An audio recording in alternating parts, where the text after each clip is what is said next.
La Facultad de Ciencias de la Universidad de La Serena presenta ULS, de la Tierra al Universo. Porque el conocimiento científico nos pertenece a todas y a todos, y una persona informada es una persona más empoderada. Por media hora conoceremos investigadoras e investigadores de nuestra región y cómo su trabajo puede mejorar nuestro día a día. En Radio Universitaria FM 94.5 presentamos ULS, de la Tierra al Universo, con Marcela Gatica.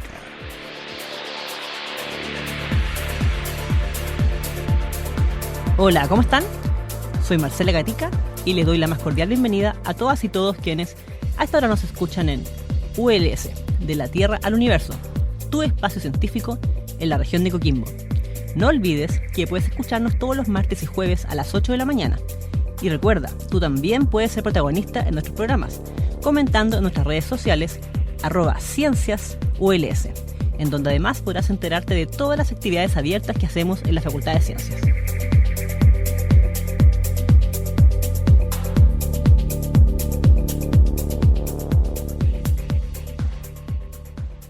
Estimados auditores, el día de hoy vamos a conversar sobre un tema que está ahí en forma silente, que ha seguido avanzando durante todos estos años, que lo hemos hablado mucho, pero que por la pandemia comunicacionalmente ha quedado un poco traspuesto. Me refiero al cambio climático. ¿En qué va la lucha con el cambio climático? ¿Cómo la pandemia podría estar afectando nuestro combate al cambio climático? ¿Qué podemos especular acerca del futuro que se viene debido a esta pausa en el fondo que hemos tenido este 2020 debido a la pandemia? Y para eso el día de hoy vamos a conversar con el doctor Ignacio Jara. Ignacio es biólogo de la Universidad de Chile, doctor en paleoecología y paleoclima, estudió en la Universidad de Wellington en Nueva Zelanda. Actualmente es investigador del Centro de Estudios Avanzados en Zonas Áridas, o CEAZA, que está entre la Universidad de La Serena y la Universidad Católica del Norte. Además, es un activo divulgador científico y es panelista periódico del programa Pauta Regional en Radio El Conquistador de La Serena. ¿Cómo estás, Ignacio? Buenos días. Buenos días, muy bien aquí, Marcela, de estar en tu programa, súper contento y, bueno, confinados como la gran mayoría de los chilenos, espero. Así es, bueno, también hay que decir, la suerte de poder, ¿cierto?, estar confinado y conversando desde la casa. Así que, lamentablemente, no es lo que todo el mundo puede hacer. Y entremos de derecho al tema. Hagamos como una especie de... refresquemos un poco la mente. Nosotros conversamos, de hecho, comienzos de año, creo que fue en enero, en el contexto de la COP25. ¿Qué es lo que fue la COP25? Que recordemos que el año pasado Chile iba a ser epicentro mundial en la lucha del cambio climático por esto. Y debido al estallido social esto se suspendió, ¿cierto? En Chile, se hizo igual en España, creo, pero en Chile no se pudo hacer. Entonces, ¿nos puede contar un poco qué fue la COP25, cuáles eran los acuerdos que se pretendían tomar ahí y de dónde quedamos en el fondo con eso? Claro, bueno, yo me acuerdo que conversamos a principio de año en tu programa, bueno, también veníamos conversando el año pasado, antes de que ocurriera esta COP25 que en Chile, de que, bueno, este era un evento que se organizaba por el Panel Intergubernamental de Cambio Climático, que era un buró de las Naciones Unidas que se encarga de hacer todas las evaluaciones y los impactos de cambio climático. Y el año pasado le tocaba, Chile iba a ser la sede, nos iba a tocar a nosotros, y bueno, todo un cambio de agenda. Llegó la pandemia, tuvo el estallido social también, y lamentablemente este evento tuvo que ser cambiado, ocurrió finalmente en España, y para este año iba a ocurrir otra COP. Cada año hay una COP. La COP25 era el año pasado y ahora venía la COP26, que era en Glasgow, en Escocia, pero por todo este tema de la pandemia se suspendió para el año 2021. 2021, o sea, tenemos un año sin COP. Claro, hay un año sin COP, exacto. Ignacio, y retomemos un poco, para recordar un poco a la audiencia, nosotros conversamos a principios de año de que habían algunos grandes acuerdos que tenían que tomarse hasta COP25, que eran el año pasado, ¿cierto?, que eran súper importantes porque tenían que ver con acuerdos mundiales para que los países se pusieran de acuerdo en el fondo en reducir emisiones de carbono, ¿cierto?, y así también ayudar un poco a la lucha y evitar que la temperatura de la Tierra subiera, ¿cierto?, 1 o 2 grados. ¿Se nos puede recordar un poco cuál era la idea principal de esto y qué fue lo que se logró muy a grandes rasgos? Claro. Bueno, el principal hito de esta lucha ocurrió el año 2016, si no me equivoco, en Francia con el Acuerdo de París. ¿Te acuerdas que fue súper famoso en donde los países se comprometieron a reducir sistemáticamente sus emisiones? El problema fue que desde París hasta la fecha lo que ocurrió es que las emisiones globales fueron aumentando y seguían aumentando. Entonces, finalmente todas las metas que se habían predicho sobre la base de esta disminución se estaban cumpliendo y ya nos estábamos acercando a los 1.5 grados. O sea, como referencia ya el año pasado ya había sido en torno a 1.2 grados más cálido de que el promedio, y ya nos acercamos rápidamente al límite de los 1.5 que había sido la comunidad científica que se había puesto de acuerdo que ese era un límite ya muy peligroso para todo lo que era el clima, los eventos extremos y todo eso, todos los problemas asociados con el calentamiento global en particular. Sí, de hecho, Ignacio, si hacemos un paréntesis ahí, uno se preguntará, 1,5 grados, ¿cierto? ¿Qué tanto? ¿Un grado más, un grado menos? ¿Por qué es tan importante? Si nos puede reconocer, Claro. ¿por qué es tan catastrófico un grado más, un grado menos para la... Claro, es como difícil pensarlo porque un grado más no pareciera tanto, pero bueno, una buena analogía sería como pensarlo, mira, tú tienes una guagua y tiene una fiebre, no sé, de 39 grados, no es lo mismo que una fiebre de 40 grados. O sea, para un sistema dinámico y un sistema complejo como un ser vivo o como el clima del planeta, aumentar en 1 grado la temperatura tiene efectos súper significativos en todo lo que son la dinámica atmosférica, en la sequía, en la frecuencia de eventos extremos. Ya subirlo a 1.5 es aún más, y ya llegar a 2 grados, que es lo que se estima que al ritmo que vamos, o que íbamos hasta este año, íbamos a llegar muy prontamente al límite de los 2 grados, y ahí ya el cambio climático va a ser ya de mucho más larga data, a pesar de que empezáramos a disminuir las emisiones año tras año, hay un efecto buffer, o sea, el cambio climático, la temperatura planetaria no iba a empezar a disminuir en muchos años más, a pesar de todas las disminuciones o todos los esfuerzos que se hicieron por disminuir las emisiones. Y ahí lo catastrófico sería, o el problema, por ejemplo, el caso de Chile, dentro de lo que se sabe, yo entiendo aquí, corrígeme, que una cosa es que tenemos cada año más seco, entiendo yo, o sea, más frío, no, más cálido, más seco, ¿cierto? Ese es uno de los problemas. Otro que, como la temperatura global sube, yo entiendo que, bueno, se derriten los polos y suben los océanos, entonces hay muchas ciudades costeras, como esta misma, por ejemplo, La Serena, que probablemente se van a ver afectadas. ¿Me puedes comentar ahí? Claro, efectivamente, si lo trasladamos al caso chileno, nosotros estamos experimentando ya casi 10 años de sequía. O sea, si uno ve los registros instrumentales que se tienen, sobre todo en la zona central, nunca había ocurrido un caso en el cual hubieran tantos años con déficit de precipitaciones como los que estamos viviendo ahora. Durante el siglo pasado han habido años que han sido más secos que el promedio de esta sequía, pero nunca un periodo tan extenso de casi 10 años de sequía como el que llevamos ahora.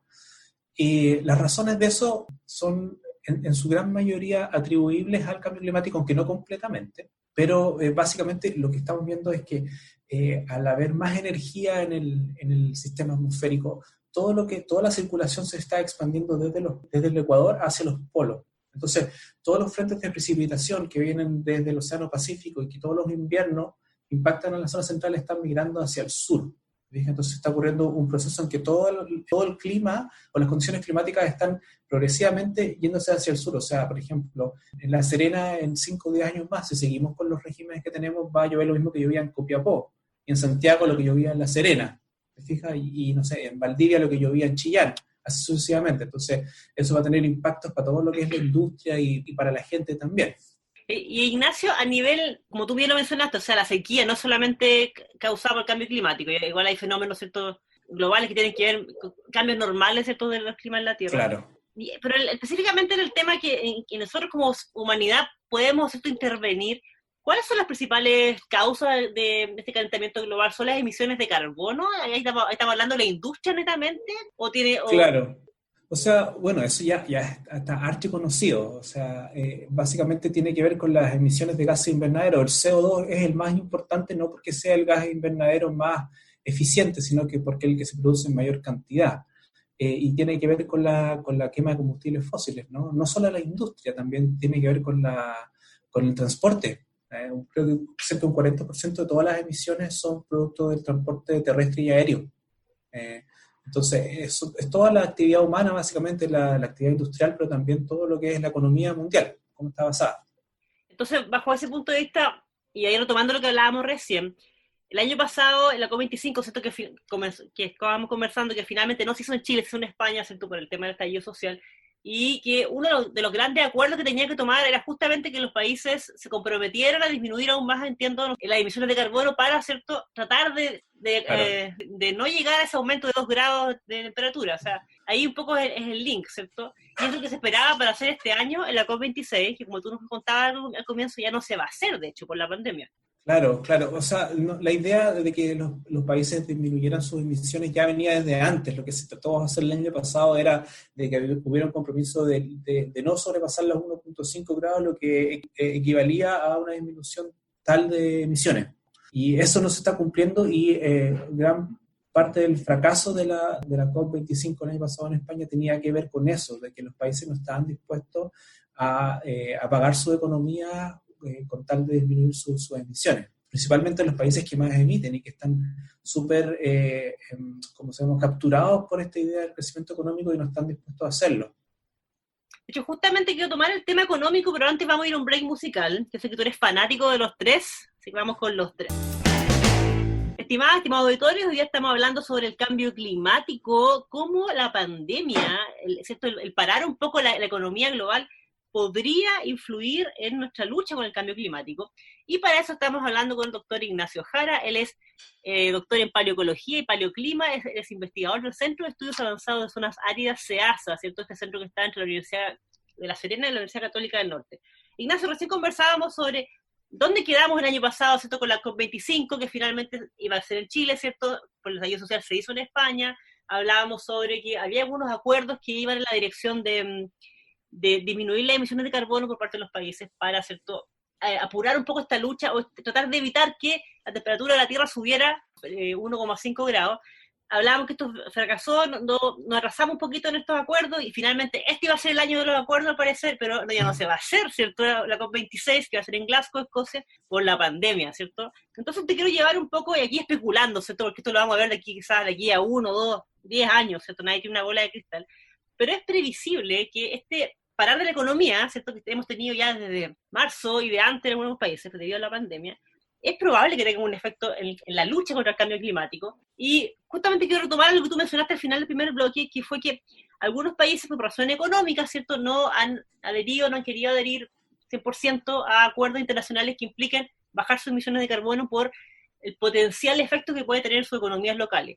Yo me imagino, y aquí estoy especulando, que la gran recesión global que implica la pandemia probablemente va a ser un perjuicio y va a costar aún más, ¿cierto?, para muchos países decir, ya, vamos a cambiar nuestra forma de producción para reducir emisiones. Estoy especulando, pero ¿qué crees tú viendo el escenario global? A ver, mira, como el tema geopolítico no estaría tan seguro. Esto todavía está comenzando, no se sabe mucho.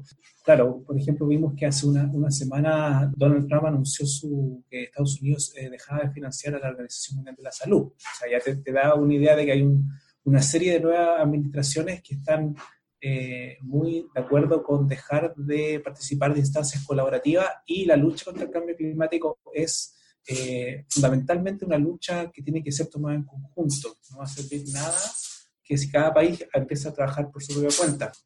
Ahora todos los científicos, todos los años para la gente que está trabajando en cambio climático es el año. Ahora es el año en que tenemos que ser de acuerdo. El año pasado era un año clave, no se logró. Este año va a ser el año clave, pero claramente la pandemia ha cambiado todas las órdenes de prioridades y de alguna forma la crisis del coronavirus y el cambio climático están entrelazados de muchas formas.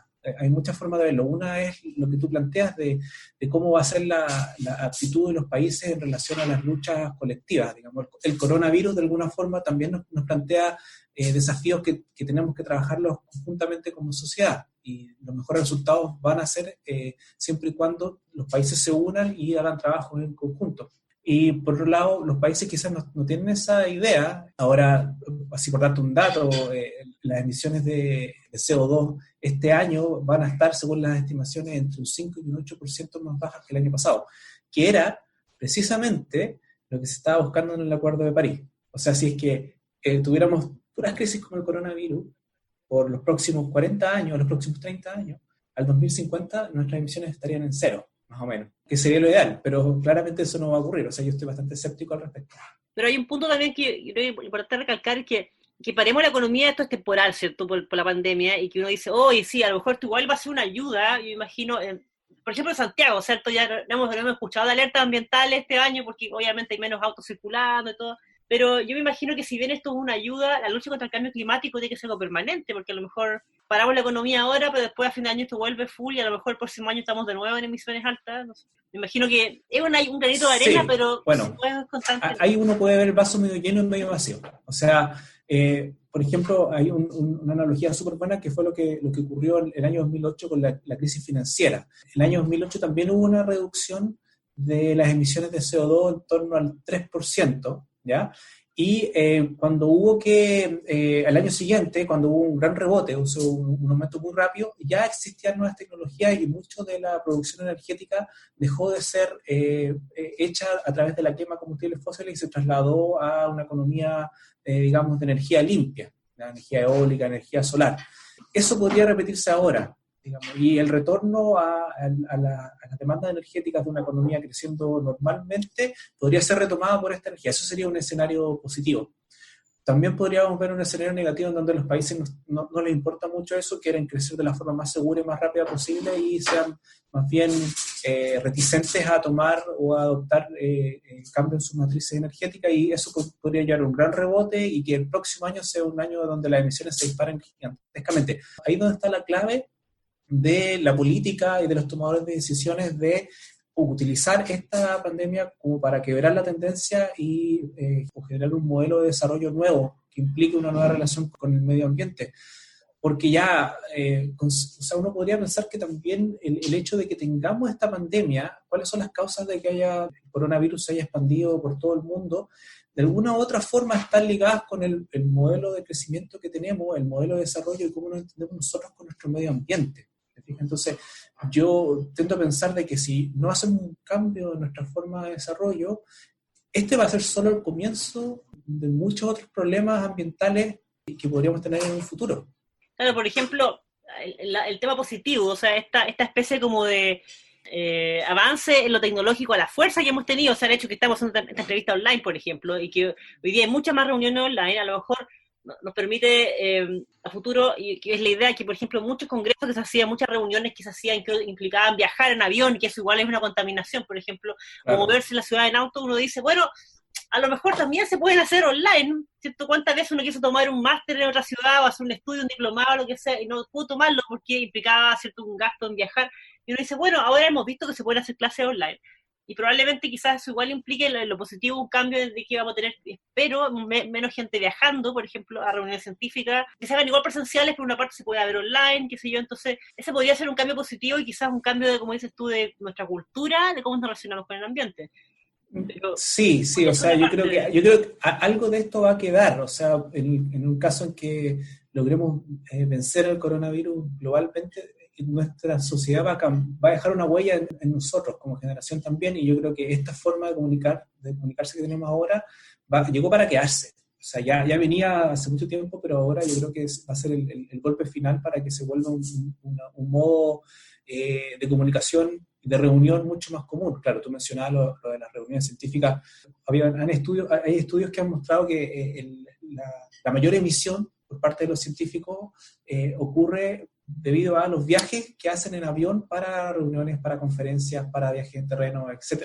Entonces, hacer reuniones científicas online es más amigable con el medio ambiente definitivamente. Y por otro lado, como decías tú, bueno, ahora puedo hacer un máster en, no sé, en Canadá o en, no sé, Europa, que antes no podía porque no tenía los medios para viajar. Bueno, si hacemos una reunión científica online, entonces ahora le damos oportunidades a todos de poder asistir, digamos, que no se limite por el tema de viajar y la distancia física.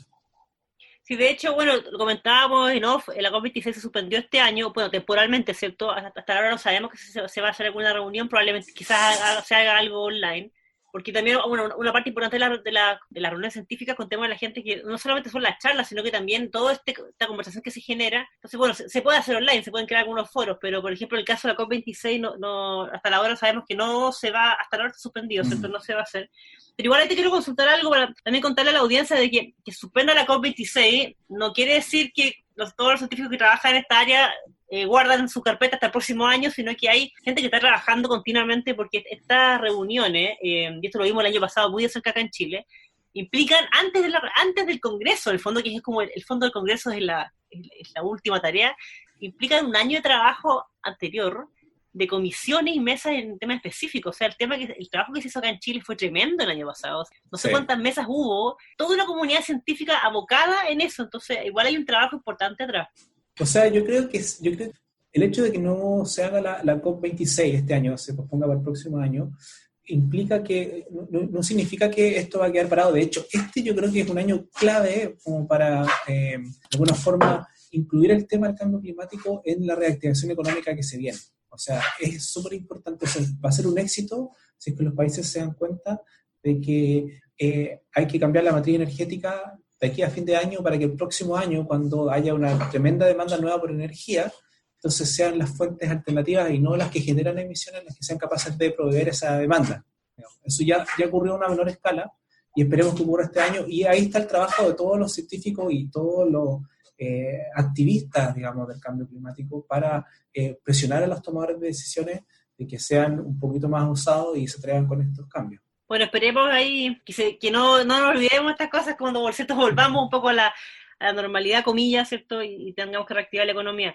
Y no sé, se nos pasó volando el tiempo, te quiero agradecer demasiado. Muy rápido. Siempre se pasa volando y no sé qué, llena de preguntas, así que te quiero agradecer demasiado por haber conversado con nosotros esta mañana. Te dejo invitado nuevamente para que conversemos porque este tema es permanente, ¿cierto? Está aquí, para quedarse el tema del cambio climático y todo avanzando. Así que es probable que de aquí a fin de año tengamos otro escenario, mejor, espero que mejor, y podamos analizarlo. No, genial. O sea, muchas gracias, Marcela, por la invitación. Muy buena entrevistadora. Y nada, feliz de participar y cada vez que me invite a conversar estos temas que yo creo que son muy interesantes, han estado un poquito postergados este último tiempo, pero a medida que pase el tiempo van a volver a retomarse y con mucha fuerza. Así que no, muchas gracias a ti. No, gracias a ti. Claro, lo que tú dices es importante porque el cambio climático sigue, así que no lo estemos hablando, ¿cierto?, todos los días en los matinales, en la prensa, es otra cosa, pero esto está ahí, ¿cierto?, como un fantasma silente. Así que, bueno, estimados auditores, conversamos hoy día con el doctor Ignacio Jara. Él es investigador del Centro de Estudios Avanzados en Zonas Áreas CEASA, y hablamos de cambio climático, hablamos de qué pasó el año pasado con la COP25, cuáles eran los desafíos que nos quedaron ahí por cumplir para tratar de disminuir la temperatura, o evitar que aumente, mejor dicho, la temperatura global y los efectos que podía tener, y cuáles son los efectos potencialmente que podía tener la pandemia, ¿cierto?, en la lucha contra el cambio climático. Como saben, lo dejo invitado para escucharnos cada martes y jueves a las 8 de la mañana por la 94.5 en Radio Universitaria, y no olviden seguirnos en redes sociales, estamos en todas las plataformas en @cienciasuls, @cienciasuls. Un abrazo y que tengan una muy buena semana.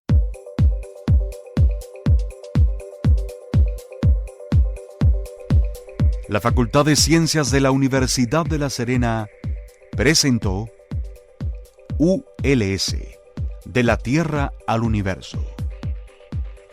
Porque el conocimiento científico nos pertenece a todos y una persona informada es una persona más empoderada, por media hora hemos conocido investigadores de nuestra región y cómo su trabajo puede mejorar nuestro día a día. En Radio Universitaria FM 94.5 hemos presentado ULS, de la Tierra al Universo, con Marcela Gatica.